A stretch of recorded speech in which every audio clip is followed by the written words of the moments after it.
Durant tout le mois de février, le thème que nous avons traité, c'est « Moi et ma maison, nous servirons l'Éternel ». Josué chapitre 24, le verset 15. Ce mois de mars, le thème, c'est la sagesse.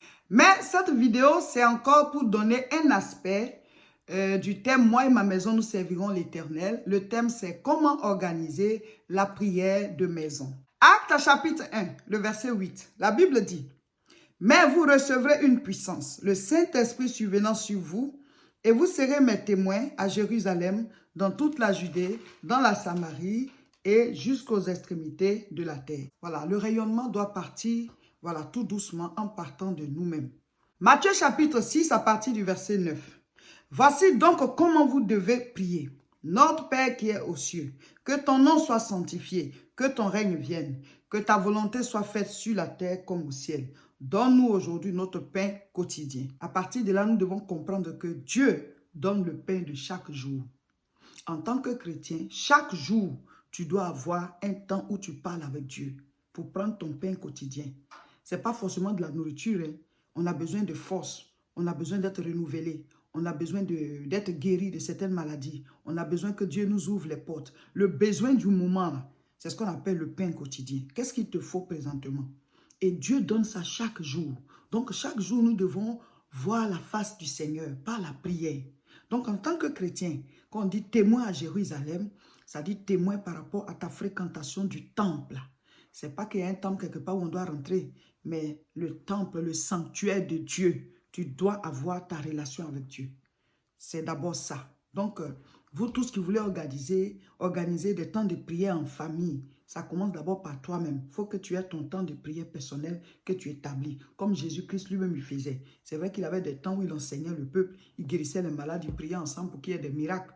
Mais lui-même, il avait sa propre relation, sa communion avec le Seigneur de manière individuelle. Amen. Donc, il faut que tu aies toi-même ta relation avec Dieu. Après ça, vous qui êtes mariés, si monsieur et madame, vous êtes chrétiens, gloire à Dieu, il faut que vous puissiez aussi organiser, voilà, un temps de prière.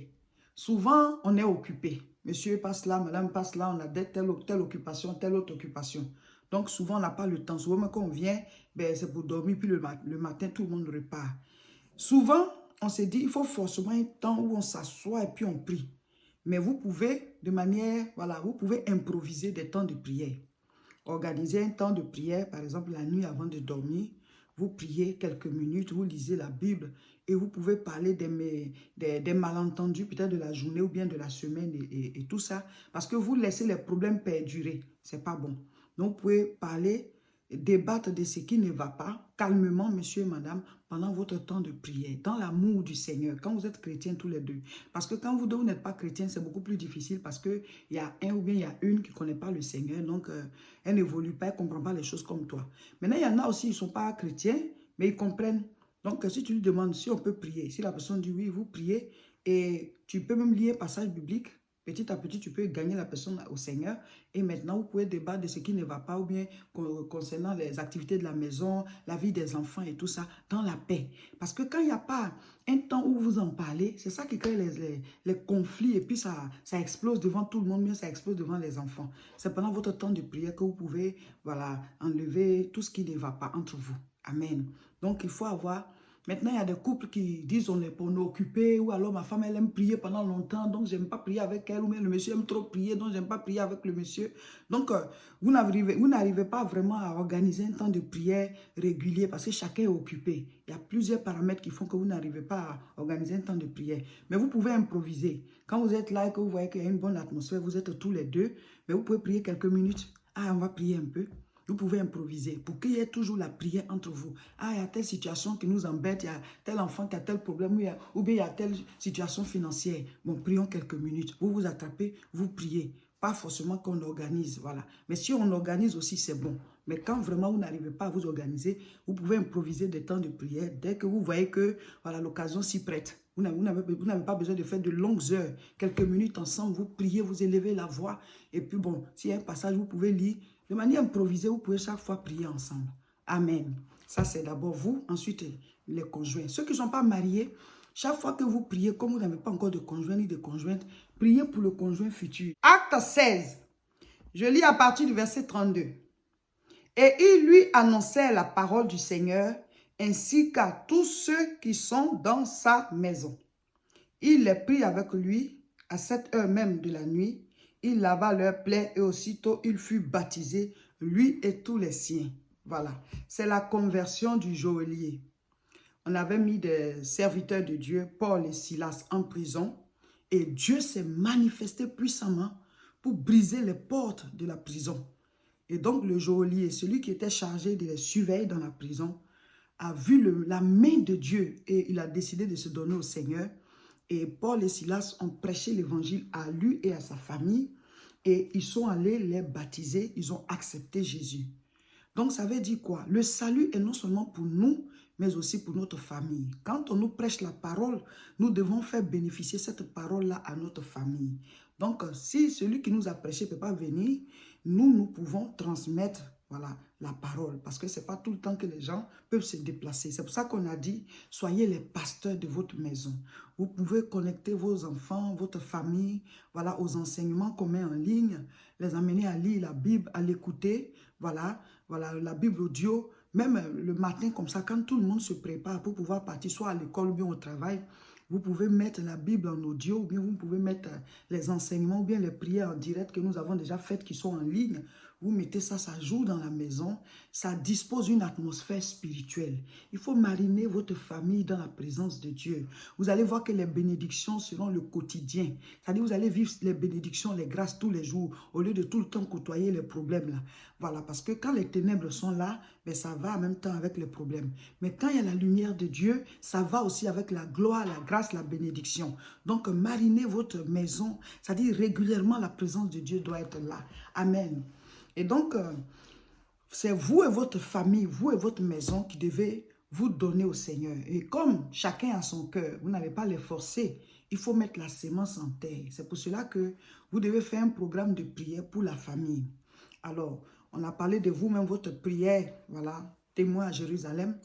Maintenant, on parle de dans toute la Judée. La Judée, ça commence par ton conjoint, ta conjointe. Si vous pouvez prier ensemble, comme on l'a dit.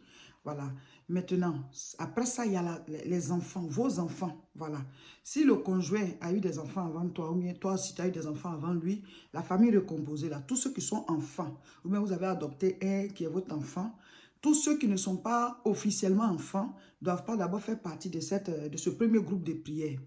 Ça, vous le faites peut-être dans votre chambre à coucher, voilà, pour ne pas que ça dérange les autres, mais avec vos enfants directs ou bien ceux qui sont considérés comme votre famille directe. Il faut qu'ils reçoivent des consignes différentes, voilà, à part, voilà, pas différentes, mais des consignes à part par rapport à si vous hébergez peut-être une soeur ou bien des frères, des gens qui habitent avec vous. Après, il y aura un temps de prière élargi. Parce que la transmission de l'alliance, vous voyez, tu peux prêcher à eux tous, mais tes enfants, ceux qui sont ton sang, ou bien la famille recomposée, tous les enfants qui sont considérés comme vos enfants, là, vous devez beaucoup plus leur transmettre l'alliance et il y a une certaine éducation, il y a une certaine intimité que les enfants doivent partager avec vous. Voilà.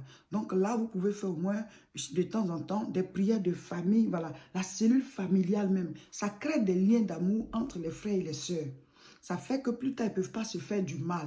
Parce qu'il y a un certain amour que les parents, voilà. Ce n'est pas contre quelqu'un qu'on prie. Non. Ne le faites pas comme si c'est nous, c'est notre famille et puis ça nague les autres. Non. Dans un esprit simple, voilà. Maintenant, quand vous avez fini cette prière avec eux, vous pouvez aussi trouver un temps, voilà, où vous priez avec toute la famille, toute la maison. Voilà, cette fois, toute la maison, qui que ce soit et tout. Mais pour ne pas que la prière que vous faites avec vos enfants même dérange quelqu'un, vous pouvez le faire dans votre chambre à l'insu de tout le monde. Viens, viens, viens, et tu leur parles, vous prenez la parole, vous n'avez pas besoin de faire de longues prières. Vous vous tenez par la main et tu leur parles.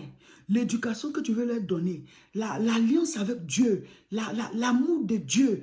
Et souvent, quand vous avez un enfant qui a un problème, c'est-à-dire qui traverse un temps difficile ou bien il y a une maladie ou bien il y a quelque chose. En tout cas, il y a un problème concernant cet enfant. Voilà. Pas que lui-même, il ait un problème, voilà, mais il y a un problème le concernant. Souvent, cet enfant, vous pouvez le prendre aussi seul. Prier avec lui et partager, voilà, l'écouter et tout. Maintenant, même quand il n'y a pas de problème, vous devez avoir une certaine intimité, une certaine affinité, voilà, c'est mieux, une certaine amitié avec chacun de vos enfants de manière individuelle. Comme ça, l'enfant est beaucoup plus ouvert, il peut vous dire des choses qu'il vous cache. Mais toujours, vous devez prier avant de commencer. Vous lisez un verset biblique et vous, si vous avez des conseils à lui donner, vous lui donnez par rapport à la vie sur cette terre, par rapport au fait qu'on doit se donner à Dieu, on doit marcher avec lui. Si vous vous organisez bien, vous pourrez au moins dans la semaine faire chacune de ces prières que je dis là. Voilà, avec la famille au sens restreint, avec tous les habitants de la maison. Voilà, par exemple, avec la famille au sens restreint, on peut le faire peut-être voilà, chaque nuit avant de dormir et ainsi de suite. Avec les enfants, on s'attrape, on médite un peu, on parle et puis on dort. Ou alors, voilà, on peut le faire une fois par semaine selon votre programme, mais ne faites pas une fois par mois. Voilà, c'est trop, c'est comme si Dieu n'était plus existant. Et maintenant, vous programmez maintenant une prière avec toute la maisonnée. Voilà. Si c'est une famille où les deux ne sont pas chrétiens, souvent, si l'autre s'oppose, tu ne peux pas tout de suite ouvertement prier avec tous les autres.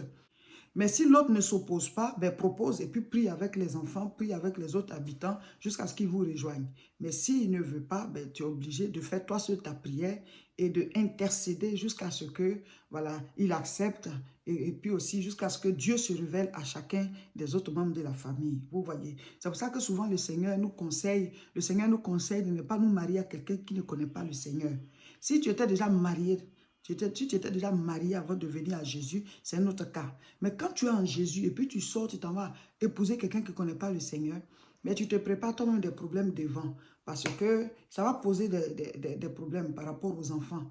Toi, tu vas vouloir que les enfants deviennent chrétiens, pendant que lui, ayant sa religion, ce sont ses enfants aussi. Il va dire que non, il veut que ce soit plutôt sa religion que ses enfants fassent. Et ça crée des clashs. Voilà. Donc, c'est pour ça que quand tu n'es pas encore marié, que tu te donnes au Seigneur, en tout cas, fais un effort, prie et que tu puisses choisir ta femme ou bien ton mari dans le Seigneur. Concrètement, comment est-ce que la prière se passe?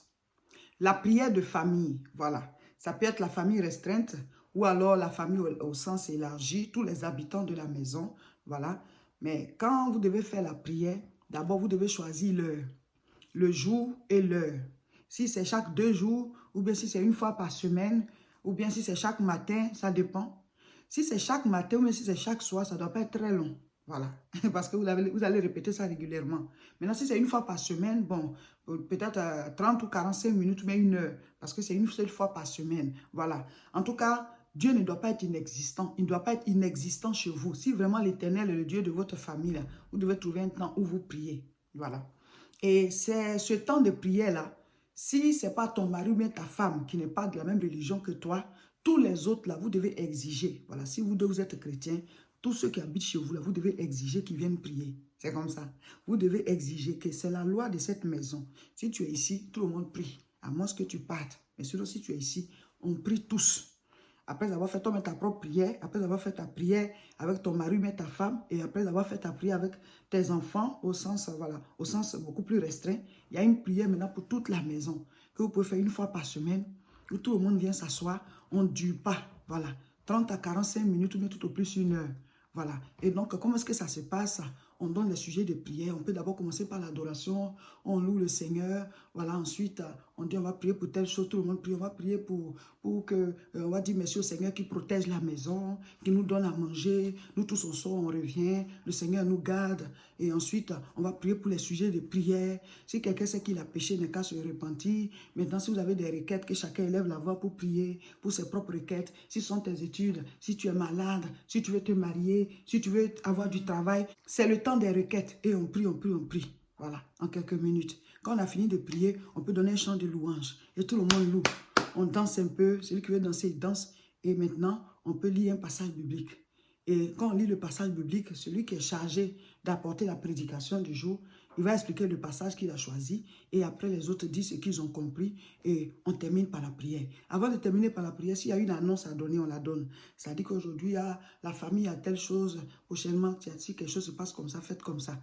Ça ne doit pas devenir un moment pour insulter les gens, parler mal, régler les comptes. Non, on peut donner les annonces.